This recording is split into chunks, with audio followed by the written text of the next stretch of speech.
Kaleshwaram commission report గురించి అసెంబ్లీలో ఏం జరగబోతుందని, తెలంగాణలో మళ్ళీ పొలిటికల్ వెదర్ హీట్ ఎక్కింది. ఈ నెల 30 నుంచి అసెంబ్లీ సమావేశాలు నిర్వహించడానికి ప్రభుత్వం సన్నద్ధమవుతోంది. ప్రధానంగా కాళేశ్వరం ప్రాజెక్టు నిర్మాణంలో జరిగిన అవకతవకలకు సంబంధించి జస్టిస్ పిసి ఘోష్ కమిషన్ ఇచ్చిన నివేదికపై అసెంబ్లీలో సుదీర్ఘ చర్చ జరిగే అవకాశం ఉంది.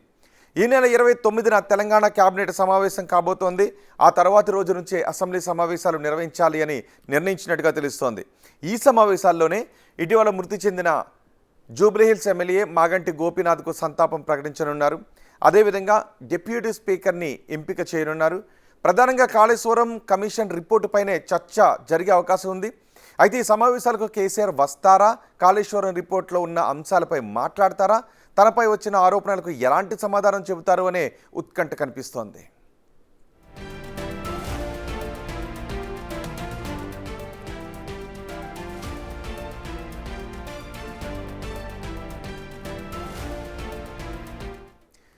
ఇటీవలే కాళేశ్వరం కమిషన్ రిపోర్ట్ని రద్దు చేయాలి అంటూ కేసీఆర్ హైకోర్టును ఆశ్రయించారు. రిపోర్టుపై మధ్యంతర ఉత్తర్వులు ఇవ్వలేమో అని ధర్మాసనం తేల్చి చెప్పింది. దీంతో కేసీఆర్కు చెక్కెదురైంది. అసెంబ్లీలో చర్చ పెట్టాకే చర్యలు తీసుకుంటామని ప్రభుత్వం కూడా హైకోర్టుకు సమాధానం ఇచ్చింది. అందువల్ల కాళేశ్వరం నివేదికపై ఇప్పుడు జరగబోయే చర్చ చాలా కీలకంగా మారింది. అందువల్ల సభకు కేసీఆర్ వస్తారా లేదా అనేది ఇప్పుడు ఆసక్తిని కలిగిస్తున్న అంశం. ఆయన నేరుగా అసెంబ్లీకి హాజరై కాళేశ్వరం కమిషన్ రిపోర్టుపై సభా వేదికగా ప్రభుత్వానికి సమాధానం ఇస్తారా లేదా అన్నదే ఇంట్రెస్టింగ్గా మారింది.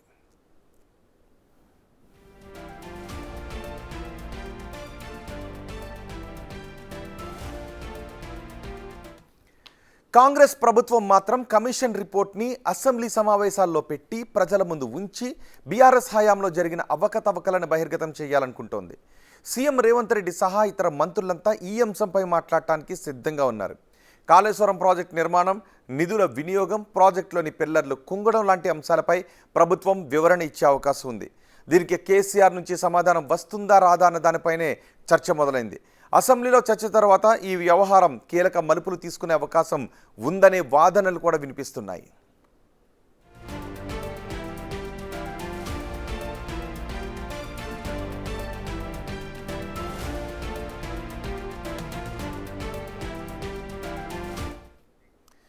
ఈ అసెంబ్లీ సమావేశాలకు కేసీఆర్ వస్తారా రారా అనే చర్చ జరుగుతోంది. దీనిపైన ఇప్పుడు మనం చర్చించబోతున్నాం. ఈ చర్చలో మనకు అందుబాటులో ఉన్నారు రామచంద్ర నాయక్, ప్రభుత్వ whip, Takkellapalli Ravindra Rao, BRS MLC. Ravindra Rao గారు, రామచంద్ర నాయక్ గారు, నమస్తే అండి. ముందుగా రవీంద్రరావు గారు, నేను మీ దగ్గర నుంచే స్టార్ట్ చేస్తాను. ఏంటి, కేసీఆర్ వస్తున్నారా ఈ సమావేశాలకి, రావట్లేదా?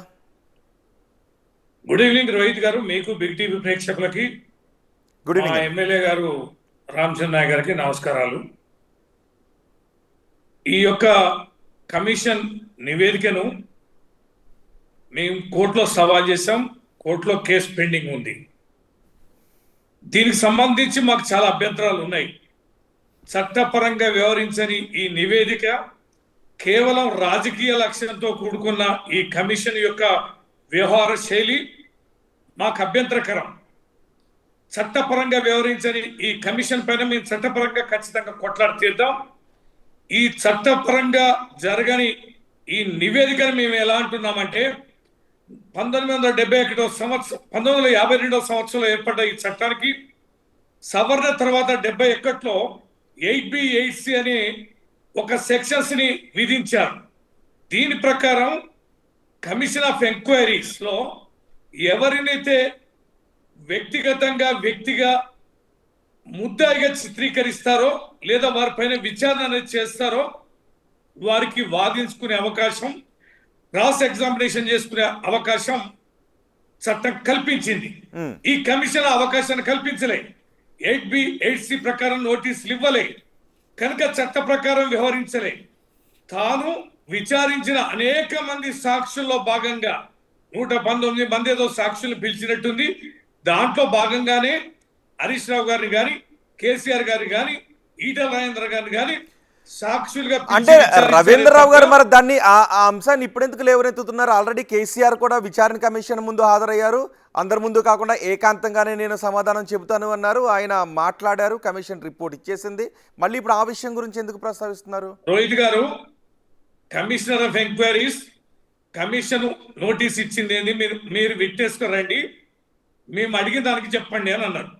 ఉమ్, మేమనేది ఏంటి, చట్టం ఏం చెప్తుంది, కేసీఆర్ గారే ముద్దాయి, కేసీఆర్ గారే తప్పు చేశారని మేము విచారించిన అనేక మంది సాక్షులు మీరు మీపై మోపారు, వేలెత్తి మీపై చూపించారు, పలాని సాక్షులు మీరే తప్పు చేశారని చూపించారు కనుక దీంట్లో మీ పాత్ర ఎంత ఉంది అని విచారణ చేయాలి, క్రాస్ ఎగ్జామినేషన్ కి అవకాశం ఇవ్వాలి. అది 8B 8C సెక్షన్ చెప్తున్నది. ఆ సెక్షన్ ప్రకారం నోటీసులు పంపిస్తే ఆ సెక్షన్ ప్రకారం కేసీఆర్ గారు స్పందిస్తారు. ఒకవేళ అది హరీష్ రావు గారైనా స్పందిస్తారు. అసెంబ్లీలోనే కేసీఆర్ వాదన వినిపిస్తే ప్రజలందరూ కూడా చూస్తారు కదా. రోహిత్ గారు ఇప్పుడు మీరు అడిగిన ప్రశ్నకు నేను సమాధానం చెప్పాలా, నా సొంత చెప్పండి. పురాణాన్ని నేను చెప్పాలా? అంటే మీరు అడిగిన దానికి నేను చెప్తా కదా సమాధానం. ఉమ్, అది ప్రజలకు నచ్చుద్ది, అది విధానం కూడా. ఈ చట్ట విరుద్ధమే కాకుండా కూడా అది పద్ధతి, సంస్కారం కూడా. సత్యమే చెప్తుంది, అడిగిన దానికి సమాధానం చెప్పాలని. ఈయన దేనికోసం అయితే పిలిచి అడిగారో దానికి సమాధానం చెప్పారు. కేసీఆర్ గారు ఏం జరిగింది అదేం జరిగింది అంటే తన ఏమడిగారో అది చెప్పారు తప్ప ఇతర సాక్షులు ఏం చెప్పారు కేసీఆర్ గారి పైన, కేసీఆర్ గారిని ముద్దాయిగా చిత్రీకరిస్తూ చెప్పిన సాక్ష్యాలకు అనుగుణంగా కేసీఆర్ గారిని ప్రశ్నించాలి, కేసీఆర్ గారికి జవాబు చెప్పుకునే అవకాశాన్ని కమిషన్ అనేది ఇవ్వాలి. ఆ అవకాశం ఇవ్వలేదు అన్నది ఇక్కడ. ఇవాళ ఇక స్థానిక ఎన్నికలు వస్తున్నాయి, లోకల్ బాడీ ఎలక్షన్స్ వస్తున్నాయి. దీంట్లో అంటే లబ్ధి కమిషన్ పొందాలని ఇక్కడ ఇంకొక ఒక మాట కూడా రాజకీయ వినిపిస్తుంది లక్ష్యం రవీంద్రరావు గారు. అట్లా కాదు, భాగంగా కమిషన్ ఏం జరిగింది అన్న దానిపైనే విచారణ జరిపింది తప్ప కమిషన్ కు శిక్షించే అధికారం లేదు కదా. సో బహుశా ఒకవేళ కమిషన్ నిర్ధారించి శిక్షించే అధికారం ఉంటే నా వాయిస్ వినలేదు అనటానికి అవకాశం ఉంటుందేమో. కానీ ఇందులో జరిగిన అవకతవకలు ఏంటి అన్న దానిపైనే కమిషన్ ఎంక్వైరీ చేసి రిపోర్ట్ ఇచ్చింది. సో అక్కడ రోహిత్ గారు కమిషనే తన విచారణ అర్హతను కోల్పోయింది అంటున్నాం. ఏదైతే మీరు చెప్తున్నారో కేసీఆర్ గారి వల్లనే కమిషన్ ఇచ్చిన నివేదిక తప్పని, ఓకే కేసీఆర్ గారు తప్పు చేశారు, కేసీఆర్ గారి సూచనల మేరకే మేము అక్కడ బ్యారేజీ నిర్మించామని సాక్షులు చెప్పారు. దీన్ని కేసీఆర్ గారి ముద్దాయిగా చిత్రీకరిస్తూ కమిషన్ నివేదిక ఇచ్చిందనేది వారి 60 పేజీల ప్రజెంటేషన్ లో తేలిపోయింది గనక ఇది కుట్రలో, రాజకీయ కుట్రలో భాగంగా జరిగిన విచారణ. సో అసెంబ్లీకి అయితే కేసీఆర్ రారు, రైట్? అసెంబ్లీకి కేసీఆర్ వచ్చే అవకాశం లేదు, రైట్? మా హరీష్ రావు గారు చాలదా? వారే కదా మంత్రిగా ఉన్నది. మంత్రిగా ఉన్న హరీష్ రావు గారు ఏం జరిగింది ఆ ప్రాజెక్టు విషయంలో అనేది స్పష్టంగా చెప్తారు. ఓకే కేవలం రాజకీయ కక్ష కోసం, రాజకీయ లబ్ధి కోసం చట్టాలను ఉల్లంఘించి చేసిన విచారణకి మేమెందుకు బద్దలం కావాలి? ఓకే, ఒక నిమిషం రవీంద్రరావు గారు, రామచంద్ర నాయక్ గారు. సో కేసీఆర్ సభకు వచ్చే అవకాశం లేదు, ఒక ఇరికించాలి అన్న ఉద్దేశంతో వేసి విచారణ జరిపించినటువంటి కమిషన్ రిపోర్ట్ అదని అంటున్నారు. ముందుగా బిగ్ టీవీ ప్రేక్షకులకు, అదేవిధంగా పార్టిసిపెంట్ పెద్దలు రవీంద్రరావు అన్న గారికి, రోహిత్ గారు, మీకు అందరికీ నమస్కారం. రవీంద్రరావు గారు మాట్లాడే భాష తీరు కానీ వారు వ్యక్తపరిచిన విధానం చూస్తే ఎట్లుందంటే చట్టాల మీద కానీ ప్రజాస్వామ్యం మీద కానీ వారికి నమ్మకం ఉన్నట్టు కనబడట్లేదు. ఇప్పుడు వారే గతంలో కేసీఆర్ గారే స్వయంగా ఈ కాళేశ్వరం నా మానస పుత్రిక, ఈ కాళేశ్వరం నా చెమటోడ్చి నేను తయారు చేసింది, అదే విధంగా మేడిగడ్డ పూర్తి బాధ్యతలు నేనే అని చెప్పేసి ఆ రోజు నియోజకవర్గాల నుండి ప్రజల్ని తరలించి దాన్ని ఒక టూరిజం ప్లేస్ లాగా దాన్ని ప్రజలందరికీ చూపించాలనే ప్రయత్నం కూడా చేశారు. అలాంటి డాక్యుమెంటరీ ఎవిడెన్స్ ఎన్నో ఉన్నాయి, పక్కకు పెడదాం. నివేదికల్లో ఎవరేం చెప్పారు అనేది అది అంతర్గతంగా జరిగిన విషయం. అది కేసీఆర్ గారినే నిందితుడిని చేస్తున్నారనే విషయం వీరికి ఎట్లా నిర్ధారణ చేయగలుగుతున్నారు? కేసీఆర్ గారినే మరి దీనిలో నిందితుడుగా కానీ లేదంటే వారే దీనిలో ప్రధాన నిందితుడుగా నిలబడతారనే మరి ఆలోచన మరి ముందే దొంగ అనేటప్పుడు భుజాలు మొన్న పవర్ పాయింట్ ప్రెజెంటేషన్ లో 66 పేజీల బ్రీఫ్ లో అదేగా మీరు చెప్పారు. అంటే ఒకటండి, ఇప్పుడు సరే అది ఏది అనేది ఇప్పుడు చర్చకు రావాలి కదా. కేసీఆర్ గారే అన్ని తానే కట్టినప్పుడు అసెంబ్లీ పెట్టేదే చర్చ కోసం, అసెంబ్లీ నిర్వహించేదే చర్చ కోసం. ప్రజలకు సమాధానం చెప్పాల్సిన బాధ్యత కేసీఆర్ గారికి లేదా? అవినీతి జరగలేదని చెప్పి ప్రూవ్ చేసుకోవాల్సిన బాధ్యత వారి మీద లేదా? హరీష్ రావు గారు తన నిమిత్త మాత్రుడు, తను ముఖ్యమంత్రిగా ఆదేశాలు ఇచ్చిన ప్రతి ఆదేశాలు దాన్ని అమలు చేసిన వ్యక్తి తప్ప దానికి జవాబుదారితనంగా హరీష్ రావు గారు ఏ విధంగా బాధ్యుడవుతాడు? ఒకవేళ ఏంటి, ఆనాడు ఒకవేళ అధికారులు కేసీఆర్ సభకు రాకపోతే ఏంటి, చర్చలో పాల్గొనకపోతే ఏంటి? ఇప్పటికే కమిషన్ రిపోర్ట్ రద్దు చేయాలంటూ హైకోర్టుకు వెళ్ళారు. అఫ్ కోర్స్ మధ్యంతర ఉత్తర్వులు ఇవ్వలేదు హైకోర్టు, కానీ కేసు పెండింగ్ లో ఉందని అంటున్నారు. రోహిత్ గారు ఒకటే, కేసీఆర్ గారు తనంతట తాను వచ్చి సభకు వచ్చి వారు ప్రజాస్వామ్యాన్ని వారు వాడుకునే విధంగా ప్రజాస్వామ్యంలో తాను చేసిన మరి మంచి పనులు కావచ్చు, లేదంటే నష్టం జరిగిందంటే నష్టం జరిగిందని, కానీ ప్రజలకు క్షమాపణ చెప్పాల్సిన ప్లాట్ఫామ్ అది. అలాంటి దగ్గర వారు రాకుండానే ముందు నుంచే రారు అని చెప్పడం ఇది ఎంతవరకు సమంజసం? అంటే తెలంగాణ ప్రజల ఆస్తులు కొల్లగొడతారు, తెలంగాణ ప్రజాధనాన్ని కొల్లగొడతారు, ప్రజా ఆస్తుల్ని అమ్ముతారు, వారు ఏకపక్ష నిర్ణయాలు తీసుకుంటారు. ఈ రోజు మాత్రం చట్టసభలో వచ్చి ప్రజలకు సమాధానం చెప్పడానికి వారు మరి విముఖత చూపిస్తారు. ఇది ఎంతవరకు న్యాయం? ఓకే, రవీంద్రరావు గారు.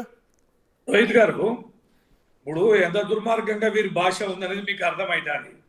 కాళేశ్వరంలో జరిగింది ఒక్క 3 పిల్లర్లకు సంబంధించింది మేడిగడ్డ మాత్రమే. వీరి పొదస్తమానం కాళేశ్వరం 1,00,000 కోట్లు దుర్వినియోగమైంది. 95% కాళేశ్వరం వీరు వాడుతున్నారు. వీరు వాడంది 3 బ్యారేజీలు, సుందిల్లా, అన్నారం, మేడిగడ్డ. సుందిల్లా, అన్నారం బ్రహ్మాండంగా ఉంది. ఇంత భారీ వర్షాలు వచ్చి ఇన్ని లక్షల క్యూసెక్ల నీరు పోతున్నా చిన్న ఇబ్బంది కూడా మేడిగడ్డ బ్యారేజీలో కూడా జరగడం లేదు. కుంగిన 3 పిల్లర్లకి 300 కోట్ల రూపాయలు అవుతాయి. అవి మేమే చేస్తామని మెగా ఎవరైతే నిర్మించారో వాళ్ళ కంపెనీ వాళ్ళు చెప్తుంటే కూడా 2 సంవత్సరాల నుంచి కుంగిన పిల్లర్లకు రిపేర్ చేయకుండా మీరు విచారణ చేసుకోండి. కానీ కుంగిన పిల్లర్లకు రిపేర్ చేస్తే మన కంపెనీకి ఎందుకు అవకాశం ఇవ్వడాలే? అవునా? అవునా రామచంద్ర నాయక్ గారు? అవునా? రిపేర్ ఎందుకు చేయాలి? ఒకవేళ కొట్టకపోతే కొట్టకపోవాలి కదా. రవీంద్రరావు గారు ఒక్క నిమిషం. అవునా రామచంద్ర నాయక్ గారు? రోహిత్ గారు, ఇప్పుడు రవీంద్రరావు గారు మళ్ళీ తన చర్చను పక్కదారి తప్పించే ప్రయత్నం చేస్తున్నారు. రవీంద్రరావు గారు దీంట్లో కేసీఆర్ గారు చట్టసభకు రాకుండా ఉండడానికి కారణాలు ఏంటి? గత 2 సంవత్సరాలుగా రాలేదు.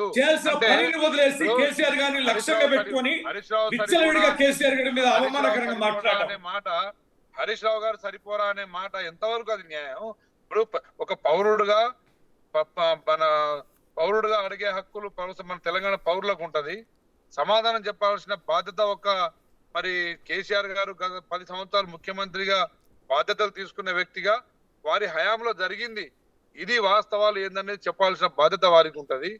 ఆ చట్టసభకు వస్తారా రారా అంటే రారు అని చెప్పేసి అనడం ఎంతవరకు అది కరెక్ట్ అండి?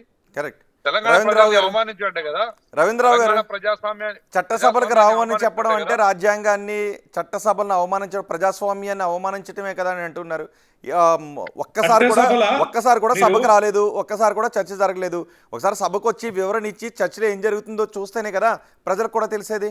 రోహిత్ గారు, 10 సంవత్సరాల మా పాలనలో చట్టసభ జరిగిన తీరు చూస్తున్నాం, ఈ సభలో జరుగుతున్న తీరు చూస్తున్నాం. ఉదస్తమానం కేసీఆర్ గారి గురించి మాట్లాడేది ఏంటి? సభాధ్యక్షుడు ఏం భాష మాట్లాడుతున్నారు? పేగులు మెడలు వేసుకుంటారా? కళ్ళు తీసి గోళీలు ఆడుకుంటారా?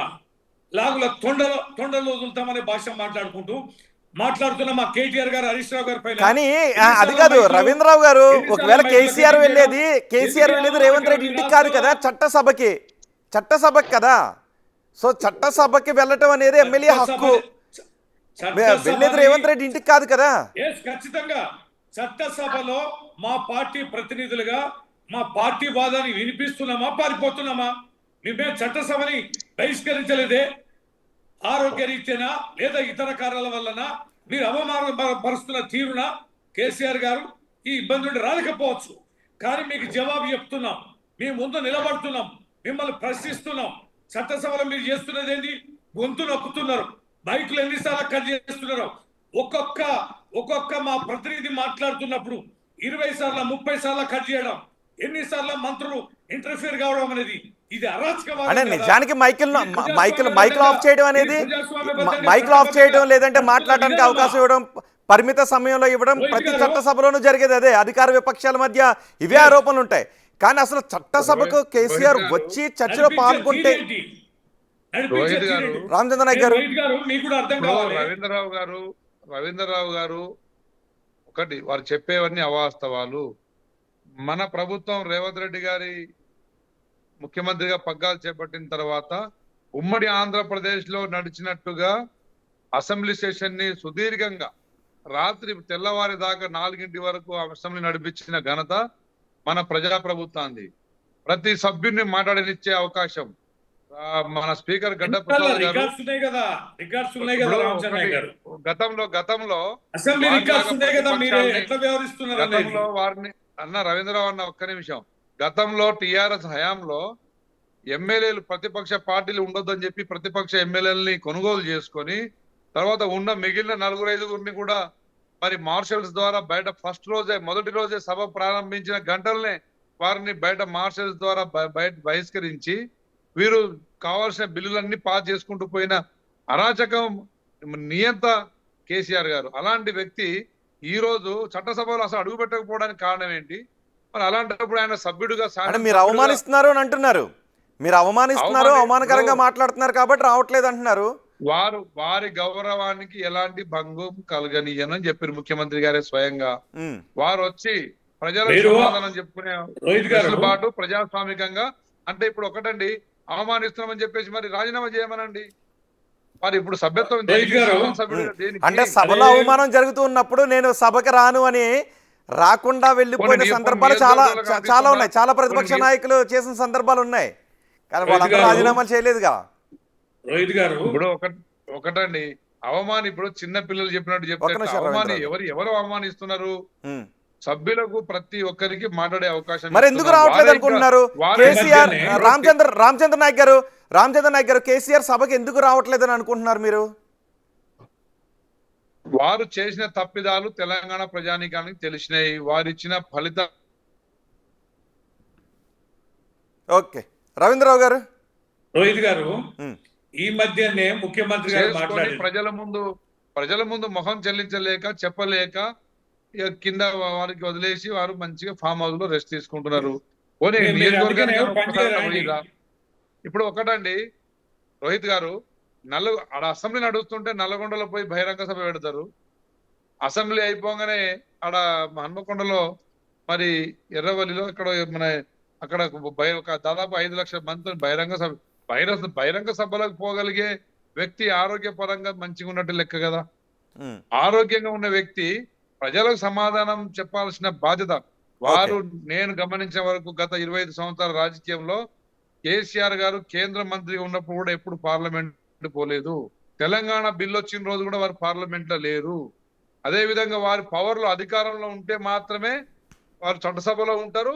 వారు చెప్పినట్టుగా సాగాల సభ అని చెప్పేటట్టుగా నియంతలాగా ఒక నిరంకుశ ధోరణి ఆలోచన విధానాలు ఫుడల్ ఆలోచన విధానాలు ఉన్న లీడర్ వారు.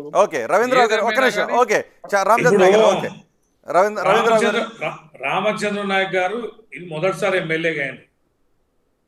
వారు ఎప్పుడు చట్టసభలకు వచ్చారు, సుదీర్ఘంగా ఎన్ని పదవులు రాజీనామాలు చేసిండ్రు, ఎన్నిసార్లు నిలబడినారు, జీవితకాలం అంతా ఎట్లా గెలుస్తూ వస్తున్నారు అనేది కేసీఆర్ గారి గురించి ఇంత తక్కువ చేసి మాట్లాడితే మీకు గొప్ప పేరు వస్తుందని అనుకోబాక. తర్వాత రెండోది, ఈ మధ్యనే ముఖ్యమంత్రి గారు మాట్లాడారు, కేసీఆర్ గారు సభలోకి రావాలి, నా మాటలు వినాలి, విషం దాగో ఉరి పెట్టుకొని సావాలని ఆ రికార్డ్ మాట్లాడారు. Very recent. ఇది ఆ ముఖ్యమంత్రి ఒక ప్రతిపక్ష నేతని సభకి ఆహ్వానించే విధానం. ఇట్లాంటి చిల్లర భాష మాట్లాడి వినడానికి కేసీఆర్ గారు రావాల్సింది. రవీంద్రరావు గారు సభకు వచ్చి రవీంద్రరావు గారు మొత్తం తెలంగాణ ప్రజలందరూ చూస్తారు, కేసీఆర్ సభకు వస్తే తెలంగాణ ప్రజలందరూ చూస్తారు ఏం జరగబోతోందని, మొత్తం తెలుగు రాష్ట్రాల ప్రజలందరూ చూస్తారు. సో కాళేశ్వరం రిపోర్ట్ పై ఒక లోతైన చర్చ జరుగుతుంది. ప్రభుత్వం అవాస్తవాలు చెప్తోందా, లేదు అంటే ప్రభుత్వం చెబుతున్నదే వాస్తవాలా, బీఆర్ఎస్ చెబుతున్నది వాస్తవాలని ప్రజలకే నేరుగా తెలిసే అవకాశం ఉంటుంది. రేవంత్ రెడ్డి స్థాయికి నేను ఇలా కుండబద్దలు కొట్టినట్టు చెప్తున్నా. ఈ రేవంత్ రెడ్డి లాంటి స్థాయి వ్యక్తికి మా హరీష్ రావు గారు, కేటీఆర్ గారు చాలా ఎక్కువ అని ముఖ్యమంత్రి కదా, వాళ్ళకి సమాధానం అదే ముచ్చట వినండి. ఆయన ముఖ్యమంత్రి స్థాయి ఉందా? ముఖ్యమంత్రి స్థాయి ఉందా? ఏం భాష మాట్లాడుతున్నారు? రవీంద్రరావు గారు ప్రజాస్వామ్యబద్ధంగా ఎన్నికైన ముఖ్యమంత్రి, ఫ్లోర్ లీడర్, ప్రాజెక్టు వాడుకుంటూ కాళేశ్వరం కూలింది, 1,00,000 కోట్లు మట్టి పాలైపోయినాయి అని ఇట్లాంటి భాష మాట్లాడిన ముఖ్యమంత్రికి కేసీఆర్ ఎందుకు సమాధానం చెప్పాలి? చెప్పాల్సిన సమయంలో ప్రజాక్షేత్రంలో ఇప్పుడు మన కేసీఆర్ గారు రోహిత్ గారు ఖచ్చితంగా చెప్తారు. దానికి వేదిక ఉంటది, సందర్భం ఉంటది. మా కేసీఆర్ గారు ఎప్పుడు చెప్పాలో, ఎప్పుడు కొట్టాలో దెబ్బ అప్పుడే కొడతారు, అప్పుడే రంగప్రవేశం చేస్తారు తప్ప తెలంగాణ ప్రజలకు సమాధానం చెప్పాల్సిన బాధ్యత కేసీఆర్ గారి ఉంది. మా కేసీఆర్, మా హరీష్ కానీ రావు గారు, కేటీఆర్ గారు రవీంద్రరావు గారు అసెంబ్లీకి వచ్చి సమాధానం చెబితే అది ప్రజలకు చెప్పినట్టు కదా. మీరు ముఖ్య రేవంత్ రెడ్డికి చెప్పినట్టు కాదు, అక్కడికి వచ్చి చెప్పారు అంటే అధ్యక్షుడికి చెప్పినట్టు, అధ్యక్షుడి ద్వారా మీరు ప్రజలకు చెప్తున్నట్టే. తెలంగాణ సమాజానికి కేసీఆర్ గారు ఏంటో తెలుసు రోహిత్ గారు. తెలంగాణ సమాజానికి కేసీఆర్ గారు ఏంటో తెలుసు. కేసీఆర్ గారు ఏంటో తెలవాలంటే ఒక చిన్న పని చేయండి. మొన్ననే సుప్రీంకోర్టు డైరెక్షన్ ఇచ్చింది 3 నెలల్లో స్పీకర్ తేల్చమని. నిన్న కడియం ఓకే, అది వేరే అంశం. మళ్ళీ అక్కడికి వెళ్తే టాపిక్ డైవర్ట్ అయిపోతుంది. రామచంద్ర నాయక్ గారు, ఫైనల్ గా కేసీఆర్ రావట్లేదు, రారు అని చెప్తున్నారు రవీంద్రరావు గారు. ఓకే, రాజీనామా చేయమానండి. రోహిత్ గారు ఓకే రవీంద్రరావు గారు ఒక్క నిమిషం అండి, మనకి సమయం కూడా మించిపోయింది. ప్రభుత్వం ఏంది మీరేందని తెలుస్తుంది. ఓకే, రామచంద్ర నాయక్ గారు, ఫైనల్ గా కేసీఆర్ వచ్చే అవకాశం లేదు, రారు అని చెప్తున్నారు బీఆర్ఎస్ నేతలు. రోహిత్ గారు, వారు చట్టసభకు రాకపోతే వారు నిందితు సమాజంలో నిందితులుగా మిగిలిపోతారు. ఈ తెలంగాణ సభ్య సమాజం మొత్తం వాస్తవాలు, వాళ్ళ మేడిగడ్డ కూలిన 8 పిల్లర్లు, 8వ బ్లాక్, అదే విధంగా ఇప్పుడు అన్నారం డ్యామేజ్ కూడా అవుతున్న తీరు, ఇవన్నీ కేసీఆర్ గారి అవినీతికి నిదర్శనంగా మిగిలిపోతాయి. వారు నిజంగా వారు నిజమైన అంటే నిజాయితీ నిరూపించుకోవాలనుకుంటే చట్టసభలు రావాల్సి వస్తుంది. చట్టసభలో ప్రజలకు సమాధానం చెప్పాల్సి వస్తుంది. వారు మింగింది ప్రజాధనం, వారు ప్రజలకు సమాధానం చెప్పుకోవాల్సి వస్తుంది. ఇక్కడ ముఖ్యమంత్రి గారికో లేదా ఎమ్మెల్యేలకో చెప్పడం కాదు. తెలంగాణ 4 కోట్ల ప్రజానికానికి 4 కోట్ల ప్రజల ధనాన్ని కొట్టిన వ్యక్తిగా వారు సమాధానం చెప్పాల్సిన అవసరం ఉంది. ప్రజాస్వామ్యాన్ని కాపాడుకోవాల్సిన బాధ్యత. Thank you very much Ramachandra Nayak garu, thank you very much Takkellapalli Ravindra Rao garu. Big టీవీకి అందుబాటులోకి వచ్చే రేపు అసెంబ్లీ సమావేశాలకు సంబంధించిన విషయంపై చర్చలో పార్టిసిపేట్ చేసినందుకు. మొత్తానికి అసెంబ్లీలో 30వ తారీఖు నుంచి అసెంబ్లీ సమావేశాలు జరగబోతున్నాయి. ఈ సమావేశాల్లో కాళేశ్వరం రిపోర్ట్పై, పీసీ ఘోష్ రిపోర్ట్పై లోతైన చర్చ జరిగే అవకాశం ఉంది. కానీ కేసీఆర్ ఈ సమావేశాలకు హాజరవుతారా లేరా అన్న విషయంపైనే ఉత్కంఠ కనిపిస్తుంది. బీఆర్ఎస్ నేతలు చెప్తున్నారు కేసీఆర్ అసెంబ్లీకి వచ్చే అవకాశమే లేదు అని. రాకపోతే ఆరోపణలను అంగీకరించినట్టే అవుతుందని కాంగ్రెస్ నాయకులు అంటున్నారు. చూద్దాం మరి 30వ తారీఖు తర్వాత ఏం జరుగుతుంది.